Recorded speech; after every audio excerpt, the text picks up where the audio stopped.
Hey guys, welcome to an episode of Pinpoint Tutoring with me, Lottie. So for you guys getting into algebra, this is a really important series of videos that you kind of have to watch in succession, starting from this very one. We may post little teasers, but be sure to follow us and kind of like our stuff and encourage us to do more videos. So on Instagram, we're at Pinpoint_tutoring.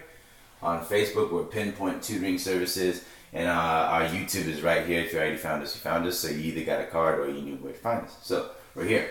So I'm gonna make these videos to kind of ease you into algebra, right? Just get you started on what you need to be learning about, or some of the basic building blocks about what you're getting into mathematics now. Before this stuff, you've only seen like adding and subtracting.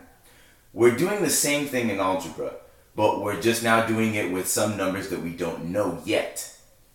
So I want to make these series of videos to kind of help you ease into that. This is the entering algebra section of Pinpoint Tutoring's own video services. And this is an episode on building blocks, just to get you started on what we're talking about.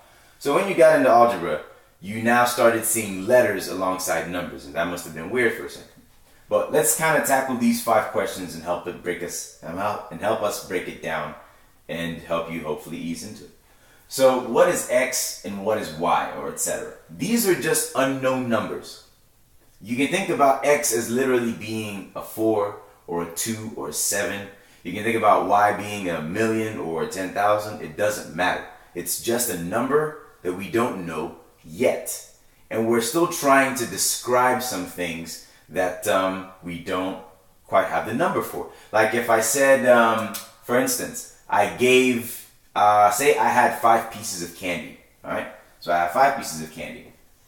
And someone else comes along and they stole some of my candy. Now, when I say they stole some of my candy, your next question might be, well, how many did they steal?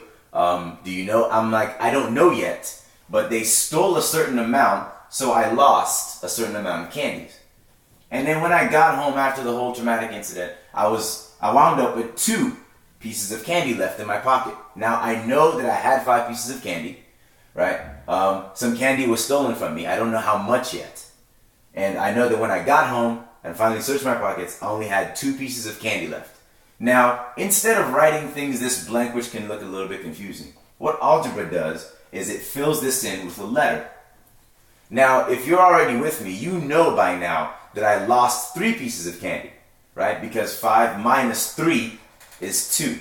But I didn't know that yet in the moment. So this is what algebra is getting you to do, is to kind of understand where variables come from and why we need them and how we use them. So this is an algebraic expression, fancy word, algebraic expression.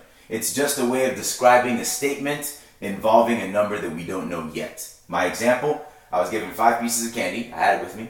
Some candy was stolen from me, I didn't quite know yet, but when I got home, I know that I had 2 pieces of candy. What this means is that x is 3. Because if I had 5 pieces of candy and 3 got stolen from me, that means I lost 3 pieces of candy, which is a minus 3, and I wound up with 2. So that's kind of just an intro to kind of get you going.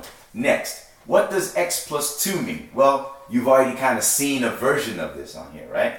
X plus 2 just means some number that we don't know yet, plus 2, right? And then in token like that, similarly, something like y minus 3 just means something I didn't know, minus 3. So for instance, my mom gave me a certain amount of candy since I was so sad, in addition to my 2 pieces of candy, and then I wound up having 10 pieces of candy, right? If you're following me on the backstory, you know that I lost some candy already, you know that 3 pieces of candy got stolen from me, right? So now I get back home, I'm crying, and I'm like, Mom, I lost all my candy. She's like, it's cool. She gave me some candy, I don't know yet. But in addition to the 2 that I had left, I counted all together now, and I have 10 pieces of candy. Now, if you already know and your number sense is good, you know that this has to be 8.